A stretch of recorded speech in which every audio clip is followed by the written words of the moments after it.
नमस्कार दोस्तों, YouTube के इजी साइंस चैनल पर आप सभी का स्वागत है। यदि आप किसी भी विभाग में सरकारी कर्मचारी हैं तब यह वीडियो आपके लिए बहुत महत्वपूर्ण है। इस वीडियो में मैं आपके लिए बताऊंगा कि अपने स्मार्टफोन यानी एंड्रॉयड की सहायता से हम अपने डॉक्यूमेंट मानव संपदा पोर्टल पर किस प्रकार अपलोड कर सकते हैं या विभाग द्वारा पहले से ही अपलोड किए गए डॉक्यूमेंट्स को हम किस प्रकार देख सकते हैं। डॉक्यूमेंट्स जो अपलोड किए गए हैं उनका अवलोकन बहुत जरूरी है, क्योंकि ये अधिकांश कार्य साइबर कैफे के माध्यम से कराया जा रहा है और साइबर कैफे पर पहले से ही इस कार्य का बहुत अधिक लोड है और एक साथ डॉक्यूमेंट अपलोड करने में हो सकता है जल्दबाजी में कोई त्रुटि हो गई हो। जैसे नितिन शर्मा के डॉक्यूमेंट हैं लेकिन वो अपलोड किए गए हैं राकेश माहो के नाम पर, या अंकपत्र था बीए का, वहां लिखा हुआ है बीएड अंकपत्र।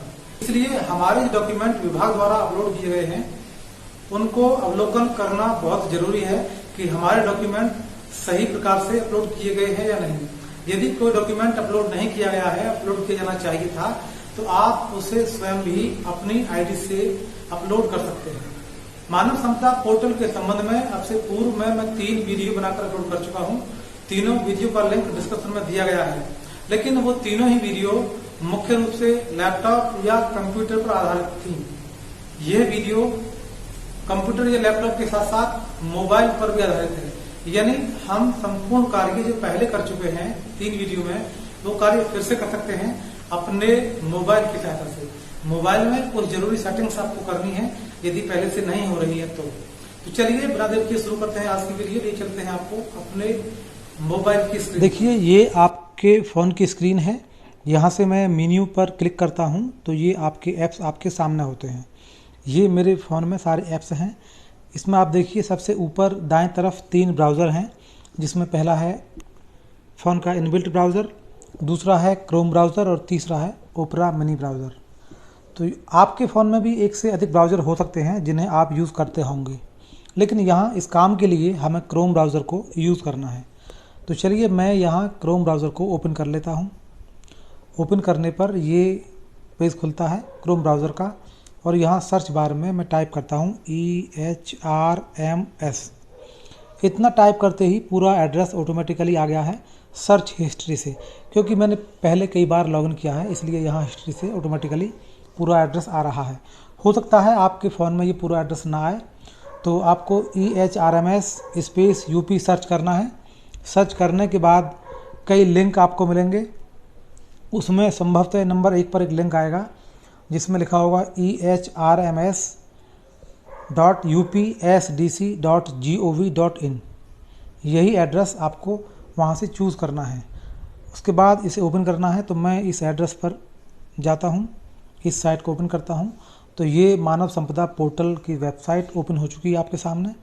देखिए, ये साइट का पहला पेज आप देख रहे हैं।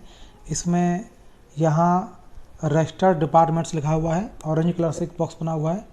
दूसरे बॉक्स में लिखा हुआ है डिपार्टमेंट एडमिनिस्ट्रेटर्स, पिंक रंग से। दूसरा बॉक्स है, तीसरा बॉक्स है ग्रीन, और चौथा बॉक्स है आपका ब्लू। तो ये सारे बॉक्स आप देख रहे हैं।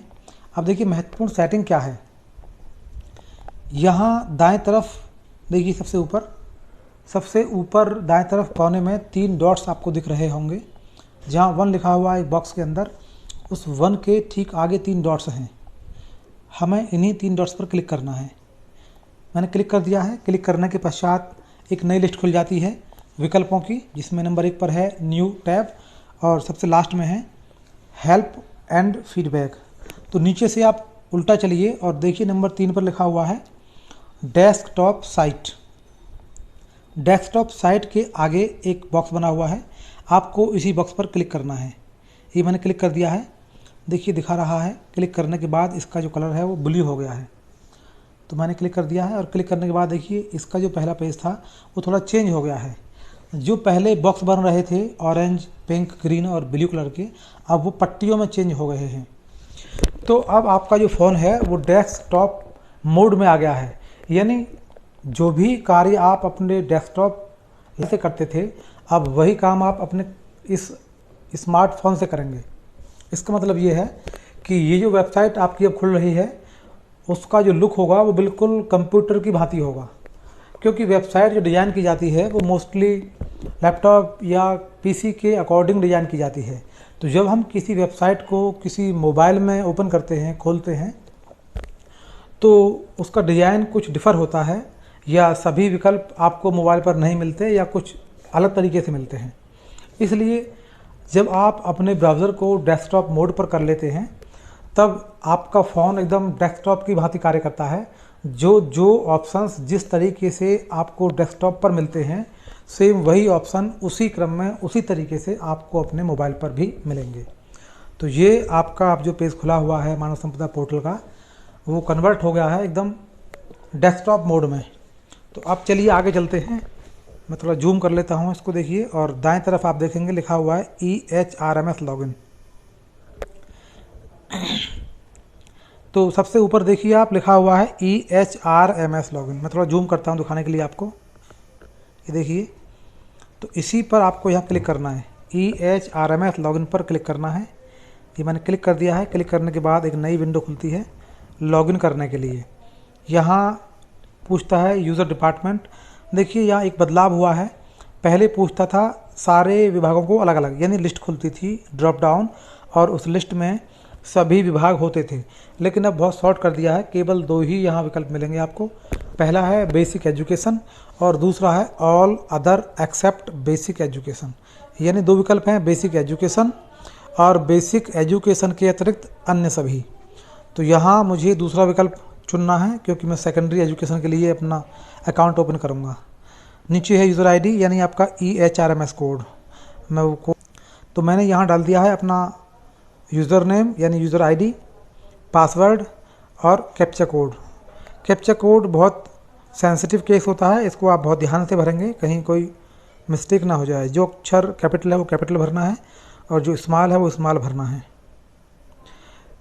तो कैप्चा कोड के बाद मैं लॉगिन करता हूँ। लॉगिन करने से ये मेरा अकाउंट ओपन हो जाता है। ये वेबसाइट पर मेरा EHRMS अकाउंट, तो ये आपका जो अकाउंट है वो ओपन हो चुका है, आप देख रहे हैं। मैं थोड़ा जूम करता हूँ आपके लिए। ये देखिए, ये आपका अकाउंट खुल चुका है। तो अब हमें यहाँ अपने डॉक्यूमेंट्स को चेक करना है, और अगर कोई मिस्टेक है या कोई त्रुटि किसी कारण से है तो हम डॉक्यूमेंट्स को पुनः अपलोड कर सकते हैं। देखिए, इसके लिए सबसे पहले आपको जाना है जनरल पर, जो होम के ठीक आगे लिखा हुआ है नंबर 1 पर जनरल। इस पर आपको टच करना है। इसमें कई ऑप्शंस खुलते हैं, जैसे update password, update contact detail. इसी में बिल्कुल लास्ट में है व्यू/अपलोड डॉक्यूमेंट। तो इस पर आप क्लिक करेंगे। क्लिक करने के पश्चात एक नया पेज खुलेगा, जिसमें वो कहता है अपलोड डॉक्यूमेंट करने के लिए। आप देख रहे हैं लिखा हुआ है अपलोड डॉक्यूमेंट। अपलोड डॉक्यूमेंट का जो पेज खुला है उसमें देखिए सबसे नीचे बॉटम में एक अन्य ऑप्शन आपको मिला हुआ है, ये देख रहे हैं। उसमें लिखा हुआ है व्यू अपलोडेड डॉक्यूमेंट। तो पहले मैं यहाँ चेक कर लेता हूँ मेरे कौन कौन से डॉक्यूमेंट अपलोड हैं, उसके बाद दिखाऊंगा अपलोड करना कैसे है। देखिए, high school marksheet, high school certificate, intermediate marksheet, intermediate certificate, BSc marksheet, BSc certificate, B.Ed marksheet, B.Ed certificate, MA marksheet या पेन नंबर, ये मेरा अब तक अपलोड। उनके यहाँ रोल नंबर अंकित हैं, वो कब इश्यू हुए हैं वो यहाँ अंकित है, और वो अपलोड किसने किए हैं वो भी यहाँ पर आपको दिख रहा है। ये मेरे सभी डॉक्यूमेंट्स डिपार्टमेंट ने अपलोड किए हैं। मैं देख रहा हूँ मेरी यहाँ पर MSc की मार्कशीट अभी तक अपलोड नहीं है। मान लीजिए मुझे यहाँ अपनी MSc की मार्कशीट या अन्य कोई डॉक्यूमेंट जो अपलोड आपको लग रहा है कि नहीं किया गया है, वो आप अपलोड कर सकते हैं। तो यदि ये अपलोड डॉक्यूमेंट आपको देखना है तो डॉक्यूमेंट पर आप क्लिक कर दीजिए। जैसे मेरा यहाँ पर लिखा हुआ है लास्ट में पेन नंबर, मैं यहाँ पेन नंबर पर क्लिक कर देता हूँ, तो ये मेरा पेन आपके सामने आ चुका है, देख लीजिए आप, ये मेरा पेन कार्ड है। इसी प्रकार आप अपने किसी भी डॉक्यूमेंट को देख सकते हैं। चलिए हम लोग वापस आते हैं पहले पेज पर। ये हमारा पहला पेज है, तो हम फिर से ऊपर जाएंगे जहाँ लिखा हुआ है अपलोड डॉक्यूमेंट्स। तो मैं यहाँ क्लिक करता हूँ। अपलोड करने के लिए नया पेज खुल जाता है, और यहाँ विकल्प आपको मिलते हैं कुछ। तो पहला है डॉक्यूमेंट कैटेगरी, यानी डॉक्यूमेंट आपका एजुकेशनल है या अदर। तो मेरा डॉक्यूमेंट है एजुकेशनल, मैं यहाँ एजुकेशनल को चुन लेता हूँ। उसके पश्चात पूछता है डॉक्यूमेंट टाइप। ये टाइप यहाँ खुद मिलेंगे आपको, सेलेक्ट करिए, एक ड्रॉप डाउन लिस्ट खुलती है। तो पूछता है कि आपका सर्टिफिकेट यानी सनद या डिग्री है या मार्कशीट। तो मेरी है मार्कशीट, मैं यहाँ मार्कशीट पर क्लिक कर लेता हूँ। फिर पूछता है क्वालिफ़िकेशन नेम, तो मुझे करनी है एमएससी की। यहाँ आप सर्च कर लीजिए, देखिए कहीं ना कहीं लिखा मिलेगा एमएससी। तो बी चल रहा है, CDIJKL, ये आ गया एमएससी। यहाँ मैं एमएससी पर क्लिक कर देता हूँ। फिर पूछता है स्ट्रीम या स्पेशलिटी, तो स्ट्रीम यहाँ पर आएगा फिजिक्स। देख लीजिए फिजिक्स है या नहीं, फिजिक्स ये रहा, मेरी एमएससी फिजिक्स है तो मैंने यहाँ फिजिक्स चूज़ कर लिया है। इश्यू डेट पूछता है, इसके लिए इनका खुद का कैलेंडर यहाँ से निकलेगा, उसी के फॉर्मेट में आपको डेट भरनी है। तो मेरा 23/11/4 को इश्यू हुआ था सर्टिफिकेट यानी मार्कशीट, तो मैं यहाँ से चुनूँगा पहले 2004 चुनने के बाद मुझे चुनना नवंबर। तो अगस्त पर मैं क्लिक करता हूँ तो पूरी साल आपको मिलेगी यहाँ नवंबर, ये रहा। उसके बाद डेट है मेरी 23 पर क्लिक कर दीजिए, आप देखेंगे 23/11/4 ऑटोमेटिकली फिलअप हो गया है चुनने के बाद। यहाँ पूछता है रोल नंबर या एनरोलमेंट नंबर, तो मैं यहाँ रोल नंबर डाल रहा हूँ। मेरा रोल नंबर था 3H001206 ये मेरा रोल नंबर है, 3H001206। उसके बाद पूछता है इश्यूइंग अथॉरिटी, तो अथॉरिटी में यहाँ डाल दीजिए आप CCSU, क्योंकि मेरा जो एमएससी है वो CCS से है, यानी चौधरी चरण सिंह यूनिवर्सिटी मेरठ। तो मैंने लिख दिया है CCS यूनिवर्सिटी मेरठ, मैंने टाइप कर दिया है, इतना सफिशिएंट है।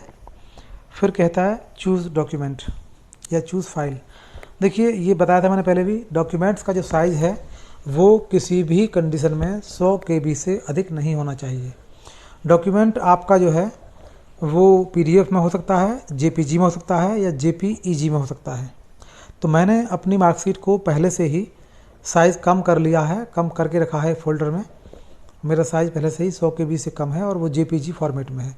तो मैं यहाँ चूज़ फाइल पर जब क्लिक करता हूँ तो मेरे फ़ोन में जितने फोल्डर्स हैं ये वहाँ ले जाता है, यानी आपकी जो फाइल है वो कैमरे में है, कैम कॉर्डर में है, रिकॉर्डर में है या फाइल्स में। तो मैं फाइल्स पे यहाँ क्लिक करता हूँ और मेरे फ़ोन की जो सारी फाइल्स हैं वो आ जाती हैं। तो मैं यहाँ से अपना जो फोल्डर है वो चूज़ करता हूँ। मेरा फोल्डर मेरी गैलरी में फाइल मैनेजर में है। फाइल मैनेजर में जा कर के इमेज में, और इमेज में था एक IDF फ़ोटो, ये यहाँ से मैं चुन लेता हूँ। ये देखिए नंबर आ गया है, यानी मेरी फ़ाइल यहाँ आ चुकी है, लिखा हुआ ना ये चूज़ फाइल के आगे 1597 जो भी नंबर है ये फ़ोटो का नंबर है, ऑटोमेटिकली बन चुका था। और you want to save this data, मैं यहाँ से ओके कर देता हूँ। ओके करने के बाद लिखा आता है data has been successfully saved. एक बार हम इसको चेक कर लेते हैं कि क्या वाकई मार्कशीट अपलोड हो चुकी है या नहीं। तो इसके लिए हम फिर से जाएंगे व्यू अपलोडेड डॉक्यूमेंट्स पर। तो यहाँ मैं व्यू अपलोडेड डॉक्यूमेंट पर क्लिक कर देता हूँ एक बार फिर से एक नया पेज खुलेगा। इसके लिए हम लोग कुछ देर वेट कर लेते हैं क्योंकि नेट की स्पीड थोड़ा स्लो है।